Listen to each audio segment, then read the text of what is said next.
Saudara-saudara, mari kita mengawali renungan kita ini dengan mendengarkan Injil Tuhan yang diambil dari Matius bab 4 ayat 12 sampai 23. Waktu Yesus mendengar bahwa Yohanes telah ditangkap, menyingkirlah ia ke Galilea, supaya genaplah firman yang disampaikan oleh Nabi Yesaya, tanah Zebulon dan tanah Naftali, jalan ke laut, daerah seberang sungai Yordan Galilea, wilayah bangsa-bangsa lain, bangsa yang diam dalam kegelapan telah melihat terang yang besar, dan bagi mereka yang diam di negeri yang dinaungi maut telah terbit terang. Sejak waktu itulah Yesus memberitakan, bertobatlah sebab kerajaan Allah sudah dekat. Dan ketika Yesus sedang berjalan menyusuri danau Galilea, ia melihat dua orang bersaudara, yaitu Simon yang disebut Petrus dan Andreas saudaranya.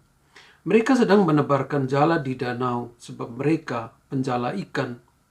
Yesus berkata kepada mereka, "Mari, ikutlah aku, dan kamu akan kujadikan penjala manusia." Lalu mereka pun segera meninggalkan jalannya dan mengikuti Yesus. Dan setelah Yesus pergi dari sana, dilihatnya pula dua orang bersaudara, yaitu Yakobus anak Zebedeus dan Yohanes saudaranya bersama ayah mereka Zebedeus sedang membereskan jalan di dalam perahu. Yesus memanggil mereka dan mereka segera meninggalkan perahu serta ayahnya lalu mengikuti dia. Yesus pun berkeliling di seluruh Galilea. Ia mengajar dalam rumah-rumah ibadat dan memberitakan Injil kerajaan Allah serta melenyapkan segala penyakit dan kelemahan di antara bangsa itu. Perikop ini dibagi dalam dua bagian besar. Bagian pertama berbicara tentang karya Yesus, cinta kasih Allah yang dikerjakan oleh Yesus bagi setiap orang, bagi dunia. Karya Allah ini dikerjakan oleh Yesus dengan satu tujuan, agar semua orang, siapa saja, tanpa kecuali bisa menikmati karya Allah, mengalami bahwa ia dikasihi oleh Allah, ia dituntun oleh Allah untuk mencapai keselamatan atau kehidupan yang kekal. Pada bagian kedua, Yesus memanggil rekan-rekan kerjanya, murid-muridnya untuk bekerja. Kerjanya apa? Kerjanya adalah untuk meyakinkan, untuk mewartakan karya cinta kasih Allah ini. Sehingga Yesus membutuhkan rekan-rekan kerja.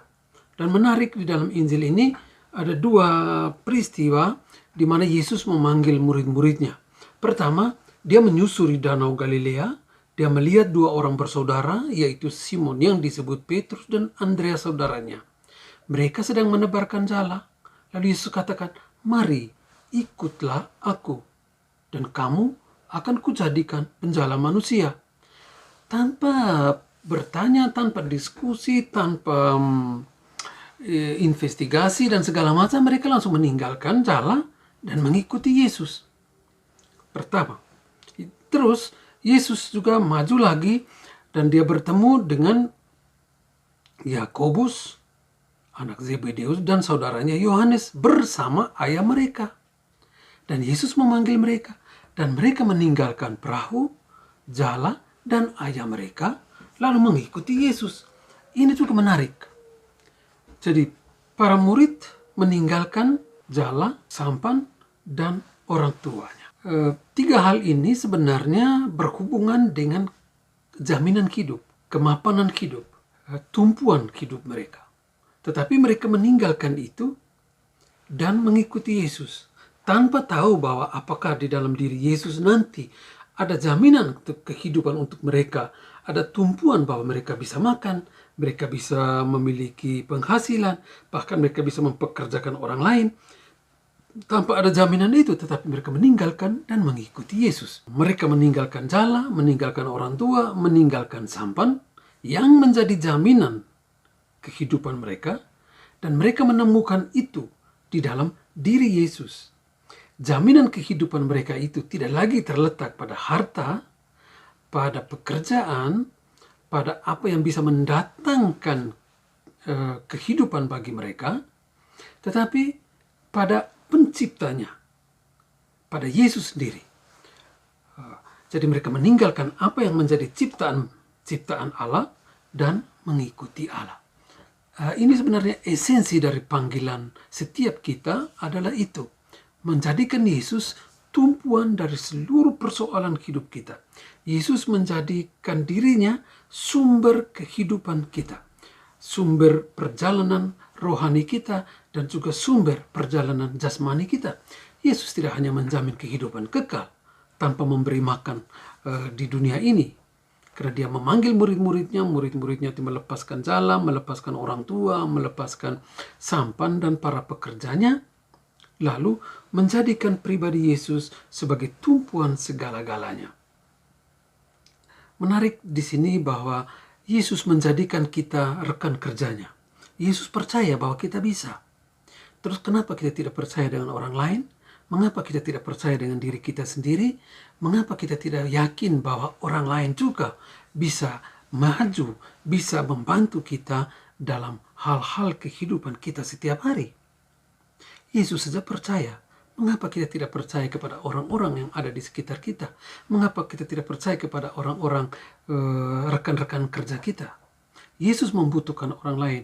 Kita pun membutuhkan orang lain. Sehingga orang lain untuk Yesus itu penting. Murid-murid Yesus itu penting untuk Yesus. Yesus menjamin kehidupan mereka. Mengapa kita tidak merasa penting orang lain ya dalam hidup kita? Kita tidak bisa hidup sendiri. Sebagaimana Yesus tidak bisa hidup sendiri, tidak bisa kerja sendiri. Tetapi Yesus mempercayakan dan Yesus yakin bahwa para murid mampu untuk kerja seperti itu. Demikian juga Yesus mengajak kita hari ini untuk lihat, temukan segala kemampuan yang ada di dalam diri orang lain. Mereka yang serumah dengan kita, sekomunitas dengan kita, rekan-rekan kerja kita, mereka pun bisa menjadi bagian terpenting di dalam perjalanan hidup kita. Oleh karena itu hari ini percayalah, yakinlah bahwa orang lain penting untuk kita dan kita sendiri pun penting untuk orang lain sebagaimana Yesus penting untuk murid-murid dan juga murid-murid sangat penting untuk perjalanan dan karya Yesus di dunia ini. Tuhan memberkati kita. Amin.